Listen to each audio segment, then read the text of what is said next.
രാത്രി വെച്ച് അലാം സമയം മാറി അടിച്ചതുകൊണ്ട് ഇന്ന് പിടച്ചതല്ലേ എണീറ്റത്. നേരെ ജനലിക്കൂടെ നോക്കിയപ്പോൾ സൂര്യൻ പോലും എണീറ്റിട്ടില്ല. അങ്ങനെ രാവിലത്തെ സൂര്യ നമസ്കാരം കഴിഞ്ഞു. മറ്റേ യോഗ മാറ്റൊന്നും വേണ്ട എൻ്റെ നമസ്കാരത്തിന്. ഹായ് സൂര്യ നമസ്കാരം, അത്രേ ഉള്ളൂ എൻ്റെ ഇത്. പിന്നെ ഹെൽത്ത് ഈസ് ഇമ്പോർട്ടൻ്റ് എന്നൊക്കെ പറഞ്ഞു ഒരു പച്ചച്ചായം കുടിച്ച് നേരെ സെറ്റ് ചെയ്ത് അപ്പനെ വിളിച്ചു. മിസ്റ്റർ രാജനമ്പി രാവിലെ അപ്പനെ വിളിച്ചുകൊണ്ട് അങ്ങനെ ഫ്രീ ആയിട്ട് ഒരു ഏലക്കാട് ടൂറ് കിട്ടി. പറമ്പിലെന്നോ കുഴിച്ച് വെച്ച ഏലത്തിൻ്റെ ചെമ്പിൻ്റെ അറ്റൻഡൻസൊക്കെ അപ്പൻ ഇങ്ങനെ എടുത്തു തന്നു. എൻ്റെ ഒരു അഭിപ്രായത്തിൽ ഞാനും മിസ്റ്റർ തന്തപ്പടിയും കൂടെ സമാധാനപരമായിട്ട് ചർച്ച ചെയ്യുന്ന രണ്ട് കാര്യങ്ങളേ ഉള്ളൂ. ഒന്ന് ബിയറുകളെ പറ്റിയും പിന്നൊന്ന് വണ്ടികളെ പറ്റിയാണ്. അങ്ങനെ ഞങ്ങളുടെ കൂലങ്കർഷിതമായ കുറച്ച് ചർച്ചകൾക്ക് ശേഷം നേരെ കോളേജിൽ പോകാൻ റെഡിയായി.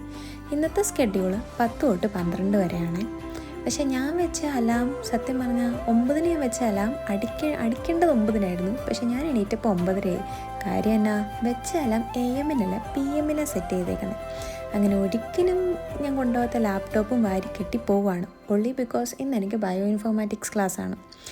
10ൻ്റെ ക്ലാസ്സിന് ഞാൻ ഈ വീട്ടിൽ നിന്ന് ഇറങ്ങി ഓടുന്നതേ 9:55 ശേഷമാണ്. കോളേജ് അത്ര ദൂരം അല്ലാത്തതുകൊണ്ട് തന്നെ പെട്ടെന്ന് ട്രാമൻ പിടിച്ച് നമുക്ക് കോളേജിൽ എത്താൻ പറ്റി. ഈ ബയോ ഇൻഫോർമാറ്റിക്സ് എന്നൊക്കെ പറഞ്ഞു കഴിയുമ്പോൾ ഒരു മെനക്കെട്ട വിഷയമാണ് കേട്ടോ. ഞാൻ എന്തുകൊണ്ടാണ് മോളിക്കുലർ ബയോളജി എൻ്റെ മാസ്റ്റേഴ്സിന് എടുത്തതെന്ന് ചോദിച്ചാൽ എൻ്റെ ബാച്ചിലേഴ്സും ഏകദേശം ബയോളജി തന്നെയായിരുന്നു. കാരണം എനിക്ക് വേറെ ഈ IT മാത്സിനോടും വലിയ താല്പര്യമില്ലാതെ ഇത് കുറച്ച് ഇൻട്രസ്റ്റിംഗ് ആയതുകൊണ്ട് ഞാൻ എടുത്താണ്.